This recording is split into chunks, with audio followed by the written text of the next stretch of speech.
ಕರುನಾಡಿಗೆ ನಮಸ್ಕಾರ. ನಾನು ನಿಮ್ಮ TGK ಸರ್. ಇದು ನಾನು ಬರೆದಿರುವಂಥ ಒಂದು ಕೆಸೆಟ್ ಬುಕ್ಕು. ನೆಟ್ ಎಕ್ಸಾಮ್ಗೆ ಕೂಡ ಅನುಕೂಲ ಆಗುತ್ತದೆ. ದಯವಿಟ್ಟು ಈ ಬುಕ್ಕನ್ನು ತಾವೆಲ್ಲರೂ ತೆಗೆದುಕೊಂಡು ಓದಬೇಕು. ತುಂಬ ಇಂಪಾರ್ಟೆಂಟ್ ಕಾನ್ಸೆಪ್ಟ್ಗಳನ್ನು ಈ ಬುಕ್ಕಲ್ಲಿ ನಾನು ಬರೆದಿದ್ದೇನೆ. ನನ್ನ ಮೇಲೆ ನಂಬಿಕೆ ಇಟ್ಟು ಬುಕ್ಕನ್ನು ತಾವೆಲ್ಲರೂ ಖರೀದಿ ಮಾಡಬೇಕು. ಈ ಬುಕ್ಕನ್ನು ಬರೆಯೋಕ್ಕಿಂತ ಮುಂಚೆ ಮೊದಲಿಗೆ ಹೀಗೊಂದು ನೋಟ್ಬುಕ್ದೊಳಗೆ ನೋಟ್ಸನ್ನು ಮಾಡಿದ್ದೇನೆ. ನೋಟ್ಸ್ ಮಾಡಿ ಇದನ್ನು ಟೈಪ್ ಮಾಡಿ ಬುಕ್ಕಲ್ಲಿ ಬರೆದಿದ್ದೇನೆ. ಸೊ ನೀವು ಕೂಡ ನನ್ನ ವಿಡಿಯೋಗಳನ್ನು ಈ ರೀತಿ ನೋಟ್ಸನ್ನು ಮಾಡಬೇಕು. ನೋಟ್ಸ್ ಮಾಡಿದರೆ ತುಂಬ ಅನುಕೂಲವಾಗುತ್ತದೆ.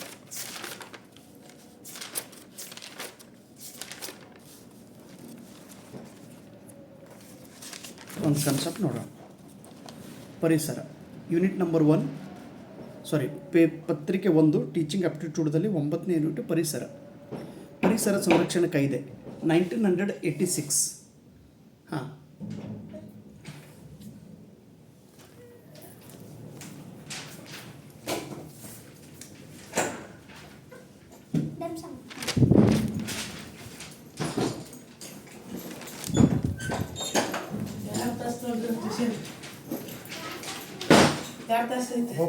ಹಾಂ, ಈ ಮೊದಲನೇ concept. Okay, very good, okay, very good. ಹಾಂ, ಇಲ್ಲಿ ಪರಿಸರ ಸಂರಕ್ಷಣೆ ಕಾಯ್ದೆ 1986. ಈ ಪರಿಸರ ಸಂರಕ್ಷಣೆ ಕಾಯ್ದೆ 1986. ಇದಕ್ಕೆ ಇಂಗ್ಲೀಷ್ದೊಳಗೆ ಎನ್ವಿರಾನ್ಮೆಂಟಲ್ ಪ್ರೊಟೆಕ್ಷನ್ ಆ್ಯಕ್ಟ್ ಎಂದು ಕರೆಯುತ್ತಾರೆ. ಪರಿಸರ ಸಂರಕ್ಷಣೆಗಾಗಿ ಭಾರತ ಸರ್ಕಾರ 19 ನವೆಂಬರ್ 1986 ಈ ಕಾಯ್ದೆ ರಚಿಸಿದೆ.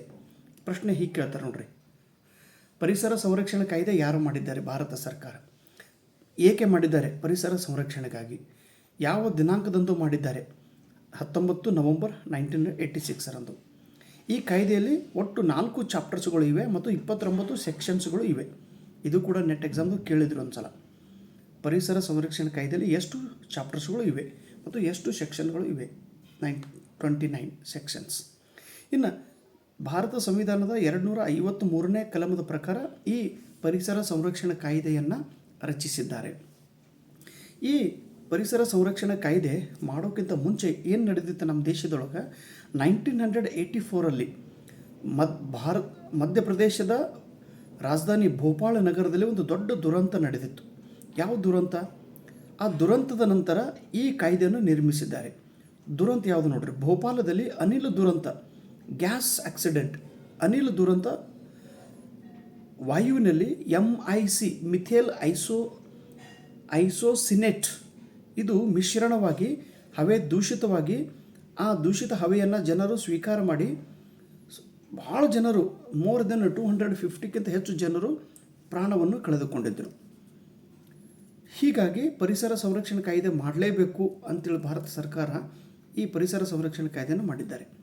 ಇನ್ನು ಜಾಗತಿಕ ಮಟ್ಟದಲ್ಲಿ ಯುನೈಟೆಡ್ ನೇಷನ್ಸ್ 1972ರಲ್ಲಿ ಸ್ಟಾಕ್ಹೋಮ್ ನಗರದಲ್ಲಿ ಒಂದು ಸಮ್ಮೇಳನ ನಡೆದಿತ್ತು. ಆ ಸಮ್ಮೇಳನದಲ್ಲಿ ಪರಿಸರ ಬಗ್ಗೆ ಕಾಳಜಿ ವಹಿಸಲು ಹೇಳಿದ್ದಾರೆ. ಪ್ರತಿಯೊಂದು ದೇಶದವರು ಪರಿಸರದ ಕಾಳಜಿಯನ್ನು ವಹಿಸಿಕೊಳ್ಳಬೇಕು ಅನ್ನುವ ಒಂದು ನಿಯಮಾವಳಿಯನ್ನು ಈ ಸಮ್ಮೇಳನದಲ್ಲಿ ನಡೆದಿದೆ. ಅಂದಿನಿಂದಲೇ ಪ್ರತಿ ವರ್ಷ 5 ಜೂನ್ ತಂದು ನಾವು ಜಾಗತಿಕ ಪರಿಸರ ದಿನ ಎಂದು ಆಚರಣೆ ಮಾಡುತ್ತೇವೆ. ಈ ಕಾನ್ಸೆಪ್ಟನ್ನು ತಾವೆಲ್ಲರೂ ವ್ಯವಸ್ಥೆಗೆ ಅರ್ಥ ಮಾಡಿಕೊಡ್ರಿ. ಮುಂದಿನ ವಿಡಿಯೋದೊಳಗೆ ಇನ್ನೊಂದು ಕಾನ್ಸೆಪ್ಟ್ ಬಗ್ಗೆ ಹೇಳುತ್ತೇನೆ. ಓಕೆ, ದಯವಿಟ್ಟು ಬುಕ್ಕನ್ನು ತಾವೆಲ್ಲರೂ ಪಡೆದುಕೊಳ್ಬೇಕು.